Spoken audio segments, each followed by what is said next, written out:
Hi guys, welcome back to my channel. My name is Kanisha if you already don't know. And today we are filming my last booktube video of the year. And we are doing the end of the book year tag. I feel like I haven't spoken to you since Bookmas, which I kind of stopped doing just because honestly the videos that I was filming, I wasn't really happy with just like the overall videos, and I think I just needed to take a step back from YouTube just because honestly Bookmas is a lot of stress. Like it's a lot of time to like film, edit, and all of that stuff, so it was just taking a toll on me. So that's why I decided to take a break, but hopefully next year we can improve a little bit more and maybe we can actually do the full 12 days of Bookmas. But anyways, I've seen a lot of people do this book tag and I feel like this is such a good video to do for basically the last video of the year. And I'm basically filming this on December 30th and probably gonna be uploading it tomorrow on December 31st, so it's basically the perfect wrap up book video. Let's get into the video. The first prompt we have is the most disappointing book of the year, and for me I felt like it was Every Summer After by Carly Fortune. For some reason I just did not like this book. I felt like it was very like immature. Like the characters in the book were a little bit older, maybe around my age or maybe just a little bit older than me, and they were very immature to the point where it's just like, you guys could have just communicated this whole time. If you just communicated, none of this would have happened. And I felt like it was just very weird. I didn't really like the ending. I didn't really like the storyline or anything. Even the pacing was a little bit weird. I really was zooming through this book because I just wanted to get over and done with. So yeah, definitely a book I didn't really like, but I know a lot of people do love. But I feel like if I read it the first time when I first got into reading, maybe I would have liked it. But now that I kind of know what my favorite books are, like what tropes I like and like my book taste, I felt like that book just did not fall into that category. So yeah, the next prompt is, what was an underdog book? And I feel like for me this is an underrated book because I feel like a lot of people haven't really talked about it. Like I really have not seen a lot of people post about this book on Book Talk a lot. So for me it's underrated, but for you maybe it's not, but for me it is. And it is A Touch of Darkness by Scarlett St. Clair, and this is the Hades and Persephone's retelling. I feel like there's so many like different retellings of Hades and Persephone, and I have enjoyed most of them.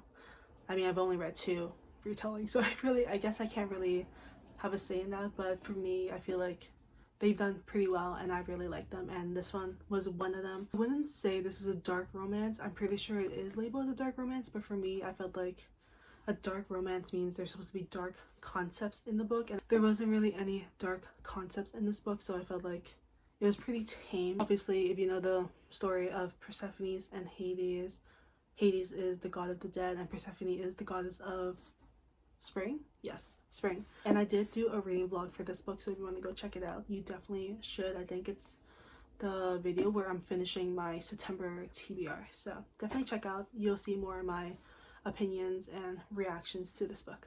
Next prompt is, what's an overhyped book that you read this year? And I feel like fantasy was such a big one this year for sure, and especially this new book, and it is Quicksilver by Kelly Hart. This book was talked about everywhere, and you know, I'm not really a fantasy girly, but sometimes I do dabble in a little bit of fantasy books, and I felt like this one was really good, especially if you're not really into fantasy. I think this is a good book to start. It is thick, and to be honest with you, I didn't know that it was gonna be this big because I read it on my Kindle, so to me it felt like a small book, but now that I have it in my hands, it's like gigantic. But this is so good. It's a very simple like magic system, so it's not too complicated. You're gonna understand it like very quickly, and then it is a romantasy too, so obviously there's a little bit of romance in there, which I love so much, and I can't wait for the second book. Even though this is such an overhyped book, I think it's still worth the read, to be honest. Next prompt is a book that surprised you, and for me it is The Paradise Problem by Christina Lauren. I feel like this book was talked about a lot during like when it first released, but then the hype kind of died down. But for me, I didn't think it was gonna be like a 4-star book. I thought it was gonna be like a 3-star book, a book that like, you know, I won't really remember once I finish reading it, and then when I move on with next books, like I'm not gonna think about it again. But this book, I still sometimes do think about the characters. I love the romance in it. It is so funny. This book was so funny, like the comedic timing and everything. And I think I did listen to this one on audiobook, so it was like really funny while listening to an audiobook. So definitely check it out, maybe on audiobook if you don't want to read the physical copy. But definitely an underrated book that is good for summer or reading by the beach or by the pool. Like, it's definitely a vacation book for sure. Next prompt is my favorite book couple of the year, and it is Reckless by LZ Silver, Theo, and Winter. I love them so much. I have no words to describe how much I love that couple. Besides Heartless, I love Kate and Willa, but Theo and Winter, they just do something for me, and I love Theo so much. That man, I understand the LZ Silver hype. Like, every time I read another one of her books, I'm like, I understand the LZ Silver hype. Like, this makes so much sense that she just writes such amazing books, and she writes such amazing characters that have like very complex personalities and feelings and all of that. With most romance books, the characters are always like flat, they have no personality, but for these two, they definitely have a big personality, and they get together and it's just amazing, and I love the book so much. So if you haven't read an LZ Silver book, definitely read Reckless. And then next is my favorite main character of the year, and it is Miss Addie LaRue from The Invisible Life of Addie LaRue. This book I could literally yap about for the longest time, which I'm not gonna do because we could be here for hours and days and months if I talk about how much I love her character and also the book itself. But Addie is, I think, one of my favorite characters this year. I feel like I did read a lot of strong female characters this year. There was not that much like damsel in distress, you know what I mean? So yeah, but with Addie, I felt like if she was relatable to me, if you are like the oldest daughter, the thought daughter, the only child, you will understand Addie LaRue so much. So definitely check the book out if you haven't read it yet, and it's definitely one of my favorites this year. The next prompt is a new favorite author you read this year. And I don't think she's new, but she's new to me, and it is Helen Schuer. I think I'm saying her name wrong. I could be totally saying her name wrong, but she has this book series. I cannot pronounce it. It's like The Legend of, and I can't pronounce the last word of it, but it is called Blood and Steel. And oh my god, book, if you have not read her books yet, you need to right now. I don't know why. I was just in the fantasy mood, but I randomly picked up this book. I haven't heard anything about it on Book Talk, and oh my god, I'm so happy that I just randomly found it on my Kindle, because I think she's one of my new favorite authors. Like, I loved her book so much. This was an unexpected book that I did not expect to be like very high stars, and I can't wait to read like the next books. I'm pretty sure I've talked about them before in a reading vlog. I'm not too sure. I could have. So yeah, but I literally can talk about this author for the longest time because she is one of my favorite authors this year, and I can't wait to read her other books in the new year. So I'm so excited, and hopefully, I really hope that a lot of people talk more about her books, because I feel like they deserve the hype in the fantasy world, romantasy world.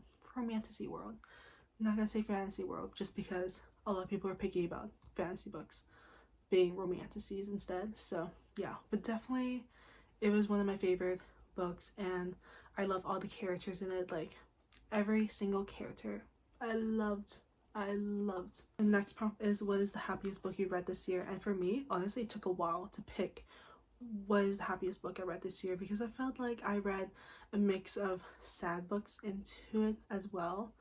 But for me, the one that I really think was just like the perfect timing to read this book is The Summer Romance by Annabelle Monaghan. This is such a good book, especially if you're in your 20s and 30s too as well. I feel like Annabelle kind of just understands the girls who are somewhat lost in their life and feel like they don't know what to do with their life, especially after getting out of a long relationship and everything like that. She explains it really well, and I feel like a lot of people will like this book. And there's not too many sad moments, but it's a very like happy book, very summer, obviously summer romance. You get to meet this character Allie, who's going through a very big divorce and also going through some like life changes as well.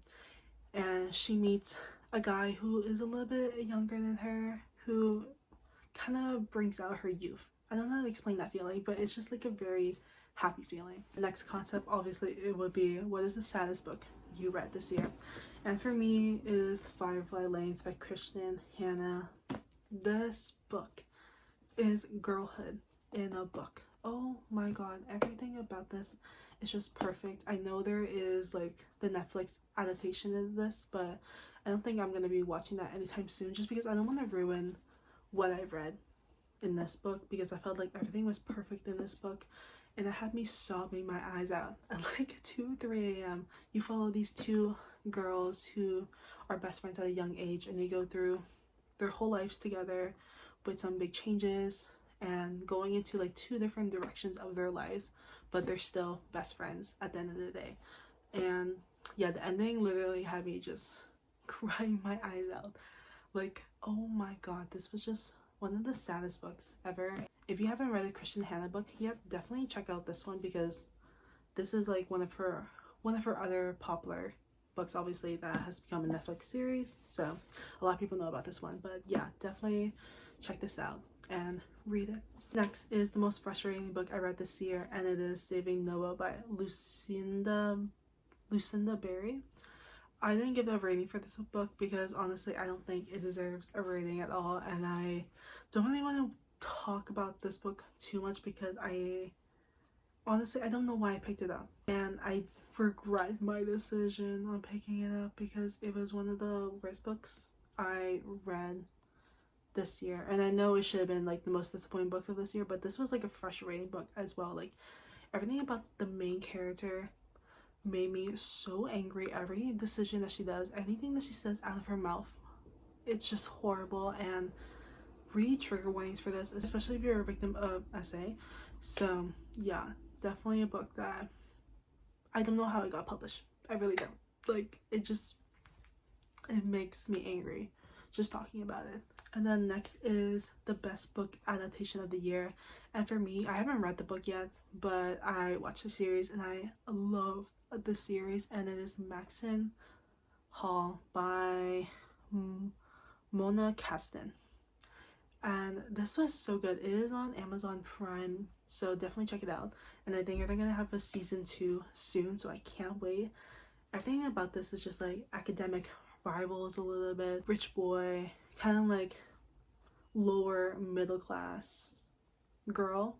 It's like a German book or something like that, so I don't know if there's an English version of the book yet, but I could be wrong. But I just love the series so much. I love the actor and actresses in it. They were amazing, so I can't wait for season 2. Next prompt is a book that you cannot stop thinking about, and for me, it is the one and only The Invisible Life of Addie LaRue by V.E. Schwab. I mean, I think this is my #1 book of the year that I read this year. Like, this is #1. I mean, it already says #1 right here, but it's basically #1 in my heart too as well. I have no words to describe how much I love this book. I really don't. I think V.E. Schwab is such an amazing writer that they're able to create this like realistic but magical world in this historical fiction, and you really fall in love with our character, like main character Addie LaRue, and also the rest of the characters too. And if you've listened to the song by Taylor Swift called The Bolter, you know that that song is basically describing Addie LaRue by like so much. So yeah, definitely my favorite book this year, and I will never stop thinking about this book. I might reread it, I'm not too sure yet, but we will see. Next is a book you thought you loved but you didn't, and it is If He Had Been With Me by Laura Nolan. A lot of people hyped up this book, a lot of people love this book, and for me, I just didn't. I disliked it every single bit. I didn't really connect with any of the characters. I felt like they were maybe just too young and immature for me. Like, they're meant to be like high school kids, maybe even younger. So they were very immature, and then the ending was just like very random. I felt like it was just like something to kind of give like a shock to the reader instead of like actually wrapping up the story itself. And I know that the second book came out and that's his point of view, and I'm not too sure if I'm going to read that yet, just because I don't know, and I haven't heard good things about the second book, so I'm not too sure. But definitely an overhyped book for sure that a lot of people loved, because I felt like maybe if I read it when it first came out, or like when it first started getting popular, I think I would have liked it. But obviously maturing into like a different taste for books, it just wasn't a favorite of mine. So yeah. Next is book with the most unique concept. I don't think, to me, this is kind of unique, but I feel like it's been done before. But for me, I don't think I watched or even read a concept like this before. Maybe I have. I could be totally wrong, but I feel like I haven't. And it is Five Survive by Holly Jackson. And the concept here is that the whole story is basically in the RV. Everything happens in the RV, not like going into like somewhere else to like follow different characters. Like, every single character is in this RV, and there's just one person that's outside that is like trying to get them. So I felt like that was a unique concept, and I really liked it. So definitely check it out. Book that you read this year that you would reread. Obviously I would pick The Invisible Life of Adelaide Rue, but I wanted to pick a different book because I didn't want to like try to repeat the same books for these prompts. So I picked Magnolia Parks by Jessa Hastings. And I feel like this is a book you can literally just reread because it's almost like Gossip Girl. So it's like you could just rewatch the series over and over again. You wouldn't be tired of it. And I felt like it was the same way with Magnolia Parks, and also Daisy Hates too as well. It's just very drama filled, a lot of betrayals, a lot of jealousy, a lot of violence too as well into it, and you really connect with the characters. And I feel like if you reread it the second time, you would honestly love the characters more and maybe understand them a little bit better. So this is a book I definitely would reread. And the next prompt is a book you wish you got to this year. I felt like I have so many books that I want to get to this year, but it just didn't happen. I think any book series I would have loved to like finish some of them, because I obviously start a lot of book series and never really finished them. So definitely the book series are like the big thing. Maybe next year I will try. And then the next prompts are about the reading goal and also what I'm gonna prioritize for 2025. Goodreads 2024 reading goal. I didn't meet it. I felt like I did this last year. I wanted to read 150 books last year. Didn't work. I think I got to like 70, maybe even lower. I don't even know. And this year I tried again for 150. Didn't work. Only read like 60-ish books. So for next year, definitely gonna have a lower reading goal, because I feel like I'm just not reading as much as usual before. So my reading goal for next year, I think, is gonna be 70 or 75. I'm not too sure yet, but I feel like that is a good goal to get to, and it's not like an insane amount of books. And then what will I prioritize in 2025 for my reading year? Definitely finishing book series, obviously. Reading the books that were sent to me, because there's so many like new authors in a lot of these books, so I want to try to get through most of them or all of them. Not buying books, I think that's like the main thing, because I obviously have so much books on my physical TBR that I don't really need to buy new books. And I feel like the only books that I will probably want to buy are my most anticipated reads anyways. So I'm gonna try to be limited with how much I buy for books. Those are some of my top goals for 2025. we will see if I achieve that. But I feel like I haven't bought too many books this year. Like, I've been very, very picky. So yeah, but that is the end of the video, guys. I hope you guys enjoyed. Thank you so much for joining me like this year for my YouTube. I feel like I achieved some of like my goals that I wanted to achieve this year, especially with my growth, and especially like being more consistent with YouTube. Obviously I will try to be more consistent next year. I do want to be specific with how much I post and be better at posting. And also I do want to get like an actual camera.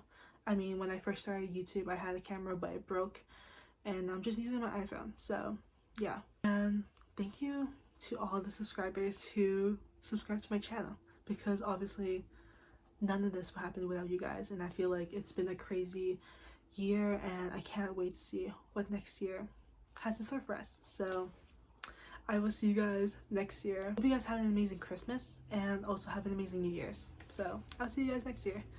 Bye.